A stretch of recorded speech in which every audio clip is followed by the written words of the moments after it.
Malinis po ba ang pagpag? Malinis naman siya. Sa sinasabi na pagpag na tira-tira ng tao, to parang hindi maganda pakinggan. Pinagawa naman natin ng paraan kung paano siya linisan ng maayos para makain ng bayan.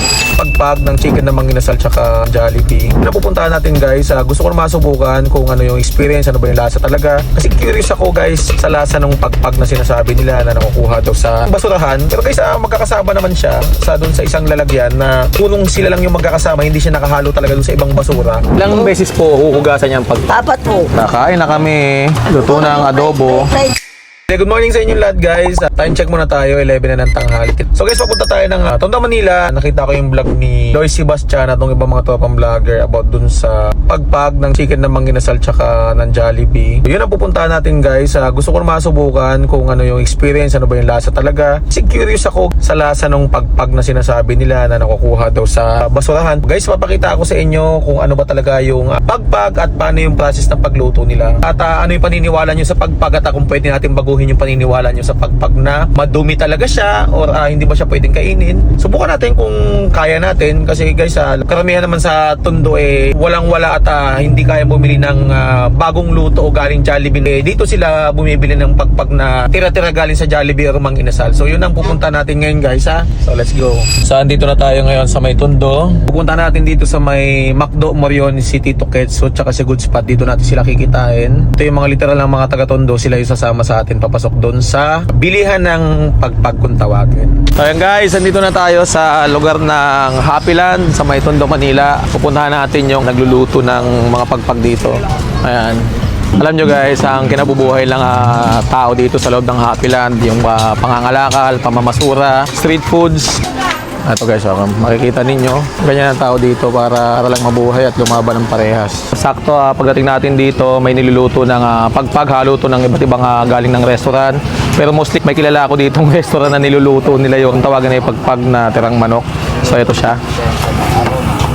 Ayan, saktong-sakto. Piniprito na, tapos ito na yung prito. Tapos papakita naman ni ma'am kung paano hugasan yung pagpag kung tawagin nila dito na manok. Ayan na, huhugasan na siya ni auntie. Binubuhos na. Ayan na. Simulan na siyang hugasan. Naitanong lang, Nay, ilang beses po huhugasan niya ang pagpag? 4 po. Ano po bang kwento ng pagpag, Nay? Kasi dati naman kasi talagang hindi ko to luto. Yung niluluto ko, mami, saka ulam. Ngayon mayroon lang talagang isang customer na maraming anak na hindi nila kaya pakasyahin ang 100 na mabigat na daw. Kaya siya yung nagsabi, ba't hindi mo itry ang pagpag? Mura na, masarap pa. Yung try ko, ito ang pumato. Kaya tinuloy-tuloy niyo na po. Gano'n na po kayo katagal nagtitinda nitong pagpag? Din, 10 years. Kasi wala pang pandemic. Saan niyo po kinukuha yan? Dati kasi sumasama ako. Dati sumasama kayo pagkuha niya? Opo. Tapos ngayon hindi na? Hindi na kasi hinigpitan na ako. Kasi May mga nagdadala na lang may po sa'yo? sumama kasi sa amin nga vlogger, hindi ko naman alam. Binawal na ako, kaya hindi na tuloy na patuloy. Ilang kilo po ng pagpag ang naluluto niyo sa buong maghapon? Ito ngayon, 4 sack na to eh. 4 na sako. Hindi po uso dito yung per kilo. Sako-sako. Sako na, yan, ganyan. Okay. So, 4 na sako na, pang-4 na sako na po yan. Opo, last to yung dinala nila. Minsan kasi, pag marami pagpag, mga 5. Araw-araw naman po kayo bukas dito? Opo, mga 4. Ng umaga. Oo, 4 eh. Kasi dumadating ang pagpag, mga 3-2. Tapos sisimulan niyo na maghugas niyan hanggang yung pagluto, yung process Opo, sa kasi pagluto. ginapilihan ko pa to eh. Magkano nga po ulit po, Nay? Bale, 800 isang sack. Kita na isang sako. So, nakakaapat na sako ka. 4 na sako po yun. Parang sa isang sako, nabibinta ko siya ng 1.5. Pag maganda. Kaya nung umpisa mo na po lulutuin yan. Opo. Ano po yung nilagay mo, Nay? Tuyo pa lang. Ano po lulutuin mo ngayon? Ibabad ko muna ng fried, tapos mag-ano tayo ng adobo. Ayun, pang-adobo daw. Tayo. Ayan, ang adobo ni Nanay, may Sprite tsaka pineapple. Pagpag Kaya dito nga, ay pinapasarap. Naging queen ako dahil dinadayo yung pagpag. Kaya oyster sauce pa. Ganyan lang talaga yung ano. Maraming ilalagay na mga pampalasa dyan mga.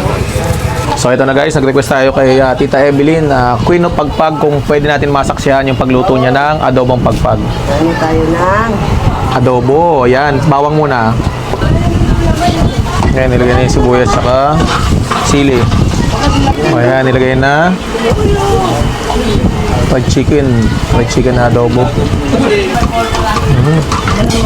Ayan, may toyo. Ayan ang sekreto dyan. Mayroon pala ang pampalapot, Skyflex. Lagay na. naman nilalagyan. Tapos ito yung sabaw na pinang-marinate na kanina. Guys, nilalagyan din pala ito ng gatas. Ito nilalagay na ni Tita Evelyn. Ayan, lagyan ng asukal. Ayun, may timpla na palang suka nilalagay ni Tita para daw mas malasa at mas masarap ang lasa. Kakain na kami. Luto na ang adobo. Fried na dyan. Tikman natin. Tapos may sila Sarap ah. Mas masarap pa ito pag ginadobo pala, no? Lasang-lasa mo yung pagka, ano niya, kapag chicken niya. Iba-iba na yung ano eh. May galimang inasal, Jollibee, tsaka Chowking, yan. Sa tatlong restaurant ang pinanggalingan ito. Ano ko naman chicken fillet. Yung lasa ng chicken fillet, hindi ko alam kung galing McDo yun o Jollibee. Masarap malasa. Hindi naman nagbago yung lasa niya eh. Nadagdagan lang yung lasa ng mag-adobo niya kasi nga inadobo siya. Talaga ako na magsasabi sa inyo, malinis to. Guys, yung pagpag inahalo na ni Kuya. Fried pagpag. Fried chicken na pagpag naman ang tikman natin. Ayan. Crispy. Masarap. mura pa. Masarap pa. Masya ang 200. Masarap ah.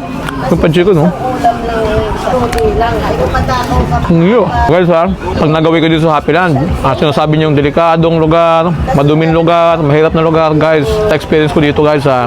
Mababait ang tao dito, depende na lang sa'yo. Kung ano intention mo pag pumunta ka dito, lahat ng tao dito masaya, even na naghihirap yung buhay, pero kumakain sila ng maayos at masarap. So yun lang guys ha. Kita sa next food tip natin. This is Boss M at ingat kayo lagi.